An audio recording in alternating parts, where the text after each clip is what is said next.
একটা 2 মাসের বাচ্চা, ওর এই হার্ট, ওর লিভার, ওর কিডনি কতটুকু শক্তিশালী আমার একটু বুঝান দিই ভাই। কি মিলছেন আমার কথা আপনার মনের সাথে?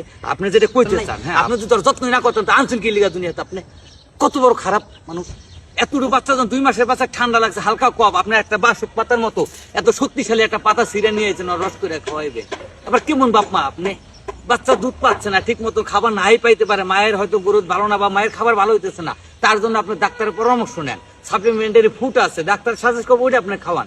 ঠান্ডা ডাক্তার না, তারে 3 বেলা 24 ঘন্টা কান্দাকাটি করবে, খাওয়ান ঠিক মতো খাবার পাবে না। 2 বছরের বাচ্চা কি বলতে পারে যে মা আমার খাওয়ান তো, আমার খিদা লাগছে, ডিম পাইছে দাও, ভাত রাইতে দাও, সুজি বানাই দাও? না, ওর বুকের দুধ খাওয়াই দাও 6 মাস পর্যন্ত। যদি কোনো কর্মীর বুকের দুধটা পরিপূর্ণ না পায়, সেই ক্ষেত্রে আপনি কি করতে পারেন? শিশু বিশেষজ্ঞ ডাক্তার আছে, 500 টাকা বিজিট ডাক্তার দেখান না, কত টাকায় তো ভাঙেন। ডাক্তার দেখায়, তার কাছে জিজ্ঞেস করেন যে স্যার আমার বাচ্চা, আমার পর্যাপ্ত দুধ পাচ্ছে না, বাচ্চা কি খাবে? তখন ডাক্তার একটা সাজেশন দিবে। তাই না করে আপনি কি করতেছেন? কান্নাকাটি করতেছেন, পুরো দমে কাঁদতেছে, সারাদিন খিদা যন্ত্রণায় আপনি ওই যা আসে তাই খাওয়াইতেছেন, ডাক্তার কাছে যাচ্ছেন না। লাগছে ঠান্ডা, আপনি কি করতেছেন? বাসক পাতা খাওয়াইতেছেন। হাফ গ্লাস রস খাই দেখেন আপনি বমিয়ে পড়ে ভিতর থেকে। ওই বাচ্চা সহ্য করবে কেমন তো বলতেই পারে না। এই হীনমানও তার কতকাল। দর্শক, আমি খুব দুঃখ নিয়ে কথাটা বলতেছি। আমি এক জায়গায় গেছিলাম বেড়াইতে, বলবো না জায়গার নাম ঠিকানা, বেড়াইতে গেছিলাম। তখন একটা মা তার বাচ্চা নিয়ে যাচ্ছে কোথায়? বাগানে বাসক পাতা আনার জন্য। বললাম যে বাসক পাতাটা কি করবেন? এই বাচ্চারে খাওয়ামো, ঠান্ডা লাগছে, হালকা কাশি। আমাকে বাচ্চার বয়স কত? 2 মাস। আশ্চর্য হলাম, 2 মাস একটা বাচ্চারে সে বাসক পাতা খাওয়াবে? কত বড় কবিরাজ ডাক্তার হয়ে গেছে সে এই 2025 আইসা। তারপরে আরো ভয়ঙ্কর তথ্য যেটা শুনলাম, এই বাচ্চা নাকি পর্যাপ্ত দুধ পাচ্ছে না, মানে খাওয়ার জন্য আর মার শরীরে পর্যাপ্ত দুধ উৎপাদন হচ্ছে না। বাচ্চারা সারাদিন এই কান্নাকাটি করে। বাচ্চাটা কিন্তু অবশ্যই মেয়ে বাচ্চা, এটা পয়েন্ট, এটা নোট করে রাখেন, মেয়ে বাচ্চা। হ্যাঁ, সারাদিন কান্নাকাটি করে, পর্যাপ্ত দুধ পাচ্ছে না, যতটুকু খাওয়ার দরকার আর গরুতের জন্য, শক্তি বাড়ানোর জন্য, সেটা পাচ্ছে না। বিদায় তারা ওই যতটুকু পায় ততটুকু খায়। বাচ্চা সারাদিন কান্দাকাটি করে, তারা হিন্দি গান মনে করে শোনে কান্দাকাটি, আর তার কাছে সহ্য হয় আর কি। আমার কাছে সহ্য হয় না।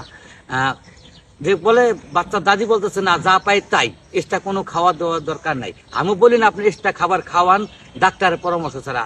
অথচ বাংলাদেশে কত সুন্দর সুন্দর শিশু হাসপাতাল, শিশু ডাক্তার আছে। 500 টাকা ভিজিট দিলে এই বাজার 500 টাকা ভিজিটে সুন্দর একটা ডাক্তার দেখে। ডাক্তারে অনেক সাপ্লিমেন্টারি ফুড আছে, হ্যাঁ, ওইগুলো হয়তো সাজেশন করতে পারে। বিপদে পড়া যে বাচ্চা তো বাঁচাইতে হবে, বাচ্চাটা তো বড় করতে হবে, সেই ক্ষেত্রে ডাক্তাররা সাজেশন দিবে, তা করতেছে না।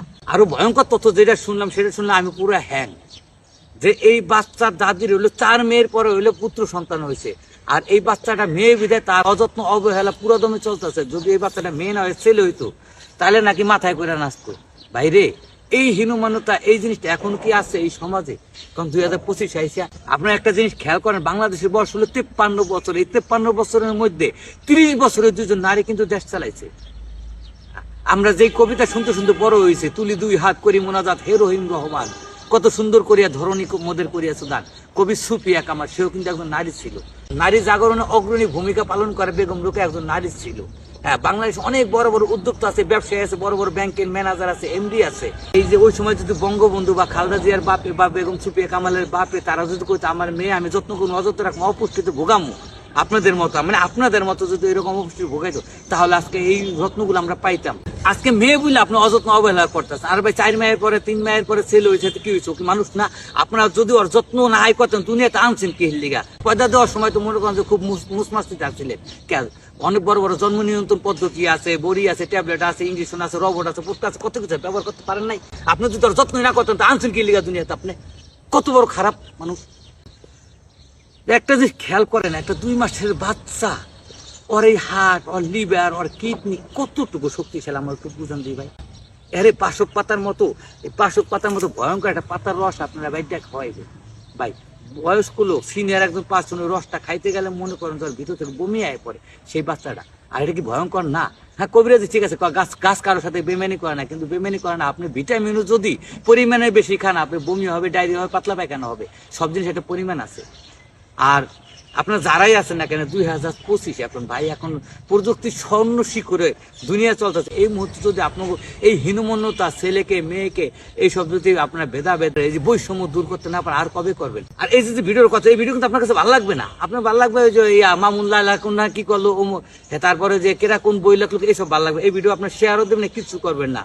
আচ্ছা, আপনি একটা কাজ করেন, আপনার বাচ্চারা তো আপনি অবশ্যই ভালোবাসেন, তাহলে যারা ভালো না বাসেন কন্যা সন্তানদের, তাদের কাছে অত্যন্ত আমার এই বার্তাটা পৌঁছে দেওয়ার জন্য হলে ভিডিওটা শেয়ার করে দেন।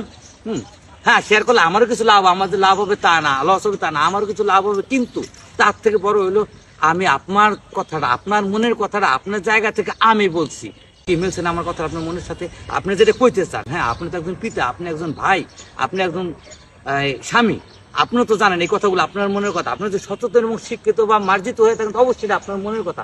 আর আপনার মনের কথা যদি হয়, এই কথাটা আপনার মনের সাথে মেলে, যে কথাটা আপনি বলতে চাইছিলেন বলতে পারেন নাই, আমি বলে দিলাম আপনি আমার ভিডিওটা শেয়ার করে পৌঁছে দেন। আর যদি শেয়ারটা না করেন তাহলে বুঝতে হবে যে আপনি ওই যে আন্টি আছে না, যে বাচ্চার দাদি, তার মতো আপনি হীনমন্য একজন মানুষ। যাক, ভালো থাকবেন। অনেক কথা বললাম, অনেক কথা বাকি ছিল, কথা আসতেছে না ভাই, প্রচুর রাত। তাই ভালো থাকবেন। আসসালামু আলাইকুম ওয়া রাহমাতুল্লাহি ওয়া বারাকাতুহু।